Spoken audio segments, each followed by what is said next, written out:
Om Swastiastu. Kami dari kelompok 9, mata kuliah strategi pembelajaran akan mempresentasikan materi terkait model pembelajaran tematik. Namun sebelum itu, adapun anggota dari kelompok kami yaitu yang pertama Kadek Krisnina Maharani dengan NIM 201301150, Nima Dedina Suhendrayani dengan NIM 20130111074, Kadek Ariantini dengan NIM 20130111038, Putu Kusuma Wilasita dengan NIM 201301170, Niko Malina Cahyani dengan NIM 201301139, Nilu Putri Desi Amerta AC dengan NIM 20130111021, dan Abdul Aziz Samsami dengan NIM 20130111066. Baik, langsung saja ke materi, yaitu yang pertama kajian teori. Nah, apa itu kajian teori? Kajian teori merupakan sebuah laporan atau segala macam bentuk dari informasi yang ada dalam penelitian yang akan dianggap relevan dengan variabel maupun masalah yang telah dilakukan dalam penelitian tersebut dan digunakan nantinya untuk menjadi sebuah rujukan pada penentuan dari sebuah masalah pada penelitian tersebut. Nah, yang kedua, kajian filosofis. Pada kajian filosofis itu ada yang namanya teori belajar kognitif. Nah, teori belajar kognitif menyatakan bahwa tingkah laku seseorang ditentukan oleh persepsi serta pemahamannya tentang situasi yang berhubungan dengan tujuan belajarnya. Nah, aplikasi ide-ide Brunner dalam pembelajaran menurut Wolfgang pada tahun 1997 digambarkan sebagai berikut. Yang pertama, memberikan contoh. Nah, dalam pembelajaran sebagai seorang pendidik memberikan contoh pada siswanya dalam melakukan pembelajaran.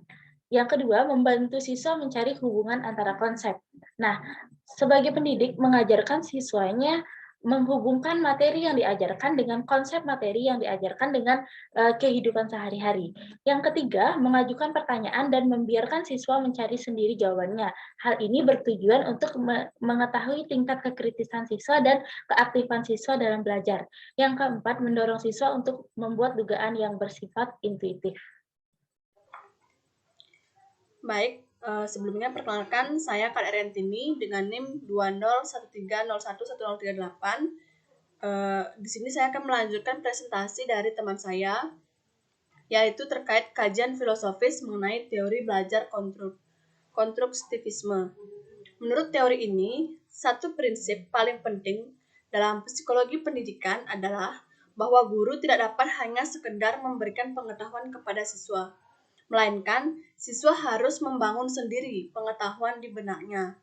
Nah, contoh aplikasi pendekatan konstruktivisme dalam pembelajaran adalah siswa belajar bersama dalam kelompok dan saling membantu satu sama lain. Kemudian, di sini saya akan melanjutkan mengenai kajian teoritik yang pertama mengenai model pembelajaran tematik. Tematik adalah pokok isi atau wilayah dari suatu bahasan materi yang terkait dengan masalah dan kebutuhan lokal yang dijadikan tema atau judul dan akan disajikan dalam proses pembelajaran di kelompok belajar.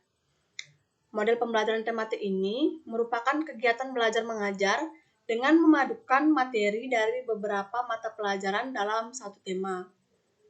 Nah, di mana dalam tema ini menekankan keterlibatan peserta didik dalam belajar dan pemberdayaan dalam memecahkan masalah, sehingga dapat menumbuhkan kreativitas sesuai dengan potensi dan kecenderungan mereka yang berbeda satu dengan yang lainnya. Demikian dari saya, akan dilanjutkan oleh teman saya. Sebelumnya, perkenalkan nama saya Niko Malina Cahyani dengan NIM 20130111039. Jadi di sini saya akan melanjutkan presentasi yaitu tentang kajian teoritik mengenai landasan pembelajaran tematik. Dalam pembelajaran tematik mencakup 3 landasan, yaitu yang pertama, landasan filosofis. Nah, landasan filosofis dalam pembelajaran tematik sangat dipengaruhi oleh 3 aliran filsafat, yaitu yang pertama, aliran progresivisme. Aliran ini memandang bahwa dalam proses pembelajaran perlu ditekankan pada pembentukan kreativitas, pemberian sejumlah kegiatan, suasana yang alamiah atau natural, dan memperhatikan pengalaman dari siswa. Yang kedua ada aliran konstruktivisme. Aliran ini memandang bahwa sebuah pengetahuan merupakan hasil dari suatu konstruksi. Jadi di mana manusia itu akan mengkonstruksi sendiri pengetahuan melalui interaksi dengan objek, fenomena, atau berdasarkan pengalaman dan juga lingkungannya. Yang ketiga ada aliran humanisme. Aliran ini melihat siswa itu dari segi keunikan atau kekhasan potensinya dan juga motivasi yang dimiliki oleh siswa. Yang kedua ada landasan psikologis. Dalam pembelajaran tematik, perlu memperhatikan yang namanya psikologis perkembangan peserta didik dan juga psikologis belajar. Nah, psikologis perkembangan ini diperlukan terutama dalam menentukan isi atau materi dari pembelajaran tematik yang diberikan kepada siswa agar tingkat keluasan dan kedalamannya sesuai dengan tahap perkembangan peserta didik. Yang kedua ada psikologis belajar. Psikologis belajar ini diperlukan dalam memberikan kontribusi dalam hal bagaimana isi atau materi dari pembelajaran tematik tersebut dapat disampaikan kepada siswa dan bagaimana siswa harus mempelajarinya. Yang ketiga ada landasan yuridis. Dalam pembelajaran tematik juga berkaitan dengan berbagai kebijakan atau peraturan yang mendukung pelaksanaan pembelajaran tematik di sekolah dasar. Selanjutnya ada strategi pembelajaran tematik. Langkah-langkah dalam perencanaan pembelajaran tematik yaitu yang pertama, mempelajari butir-butir dalam garis-garis besar program pembelajaran atau GBPP. Yang kedua, menyusun sendiri butir-butir pembelajaran apa saja yang dapat dipadukan dalam unit tematis tertentu. Yang ketiga, menetapkan kompetensi dasar dan merumuskan indikator pembelajarannya. Yang keempat, mengidentifikasi keselarasan hubungan kompetensi dasar dengan butir-butir indikator hasil belajar dari antar topik pembelajaran. Yang kelima, menentukan tema dan teks yang akan dijadikan landasan pembelajaran. Dan yang terakhir, menentukan skenario pembelajaran. Jadi sekian penyampaian dari saya, untuk materi selanjutnya akan dilanjutkan oleh rekan saya. Terima kasih. Baik, sebelumnya perkenalkan nama saya Kadek Kristina Maharani dengan NIM 20130111050. Jadi di sini saya akan melanjutkan presentasi dari rekan saya sebelumnya. Nah, di sini saya akan presentasikan terkait prinsip dan karakteristik pembelajaran tematik. Nah, adapun prinsip dasar dari pembelajaran tematik ini, yang pertama ada terintegrasi dengan lingkungan atau bersifat konseptual. Jadi maksud ini artinya dalam sebuah format ketertarikan antara kemampuan peserta didik dalam menemukan masalah dengan memecahkan masalah nyata yang dihadapi dalam kehidupan sehari-hari. Selanjutnya adalah memiliki tema sebagai alat nomor satu beberapa mata pelajaran atau bahan kajian. Lanjutkan yang ketiga itu menggunakan prinsip belajar sambil bermain dan menyenangkan atau joyful learning. Yang keempat, pembelajaran memberikan pengalaman langsung yang bermakna bagi peserta didik. Yang kelima, yaitu menanamkan konsep dari berbagai mata pelajaran atau bahan kajian dalam suatu proses pembelajaran tertentu. Selanjutnya ada pemisahan atau pembedaan antara suatu mata pelajaran dengan mata pelajaran lain sulit dilakukan.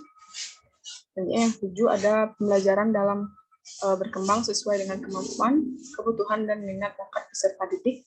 Lanjutkan pembelajaran bersifat fleksibel dan penggunaan variasi metode dalam pembelajaran. Nah, itu merupakan prinsip dasar pembelajaran tematik. Selanjutnya ada karakteristik dari pembelajaran tematik, di mana karakteristiknya akan dijelaskan oleh rekan saya selanjutnya. Terima kasih.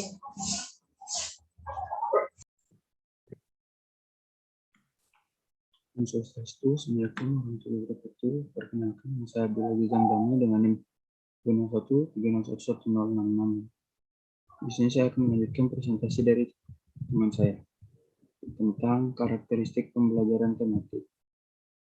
Yang pertama, berpusat pada siswa. Hal ini sesuai dengan pendekatan belajar modern yang lebih banyak menempatkan siswa sebagai subjek belajar, sedangkan guru lebih banyak berperan sebagai fasilitator, yaitu memberikan kemudahan kepada siswa untuk melakukan aktivitas belajar. Yang kedua, memberikan pengalaman langsung. Di mana pengalaman langsung ini siswa dihadapkan pada sesuatu yang nyata atau konkret sebagai dasar untuk memahami hal-hal yang lebih abstrak. Yang ketiga, pemisahan mata pelajaran tidak begitu jelas. Dalam pembelajaran tematik, pemisahan antar mata pelajaran menjadi tidak begitu jelas. Fokus pembelajaran diarahkan kepada pembahasan tema-tema yang paling dekat berkaitan dengan kehidupan siswa. Yang keempat, menyajikan konsep dari berbagai mata pelajaran. Pembelajaran tematik menyajikan konsep-konsep dari berbagai mata pelajaran dalam suatu proses pembelajaran. Dengan itu, siswa mampu memahami konsep-konsep tersebut secara utuh. Hal ini diperlukan untuk membantu siswa dalam memecahkan masalah-masalah yang dihadapi dalam kehidupan sehari-hari. Selanjutnya, kelima, bersifat fleksibel. Pembelajaran tematik bersifat fleksibel, di mana guru dapat mengaitkan bahan ajar dari suatu mata pelajaran dengan mata pelajaran yang lainnya. Bukan mengaitkannya dengan kehidupan siswa dan keadaan lingkungan, di mana sekolah dan siswa berada. Yang keenam, hasil pembelajaran sesuai dengan minat dan kebutuhan siswa. Dengan minat dan kebutuhan siswa diberi kesempatan untuk mengoptimalkan potensi yang dimilikinya, sesuai dengan minat dan kebutuhannya. Selanjutnya, kelebihan pelaksanaan pembelajaran tematik. Yang pertama, banyak materi yang tertuang dalam beberapa mata pelajaran mempunyai keterkaitan konsep. Yang kedua, siswa mudah memusatkan perhatian karena beberapa mata pelajaran dikemas dalam satu tema yang sama. Yang ketiga, siswa dapat mempelajari pengetahuan dan mengembangkan berbagai kompetensi beberapa mata pelajaran dalam tema yang sama. Keempat, pembelajaran tematik melatih anak untuk semakin banyak membuat hubungan beberapa mata pelajaran. Sekian yang dapat saya sampaikan. Terima kasih.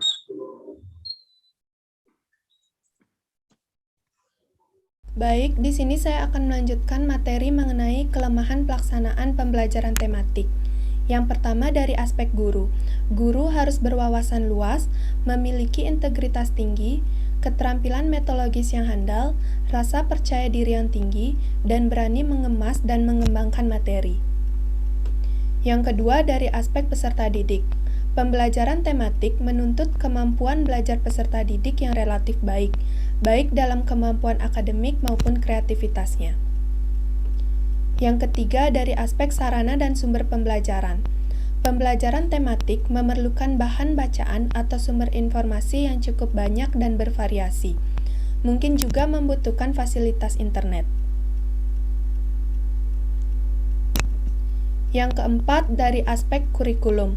Kurikulum haruslah luas, berorientasi pada pencapaian ketuntasan pemahaman peserta didik, bukan pada pencapaian target penyampaian materi. Yang kelima dari aspek penilaian. Pembelajaran tematik membutuhkan cara penilaian yang menyeluruh. Dan yang keenam dari aspek suasana pembelajaran.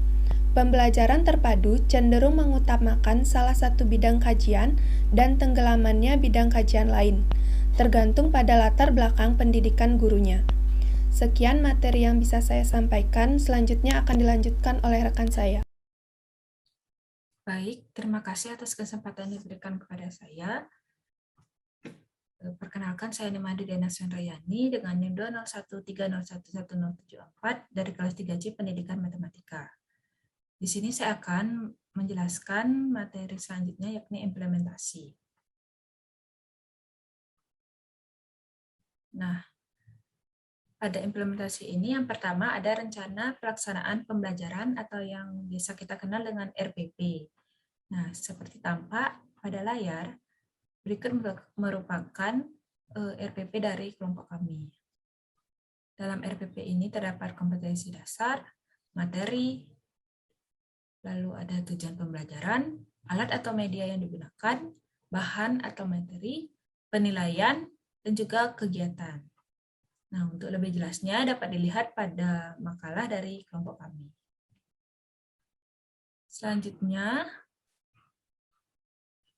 Selanjutnya ada lembar kerja siswa atau LKS. Nah, seperti tampak pada layar, terdapat tujuan pembelajaran, petunjuk, dan juga soal. Nah, berikut ini merupakan contoh dari pembahasan soal dari kami. Untuk lebih jelasnya, dapat dilihat pada makalah kami. Di sana sudah dipaparkan lebih jelas mengenai soal dan pembahasan dari kelompok kami.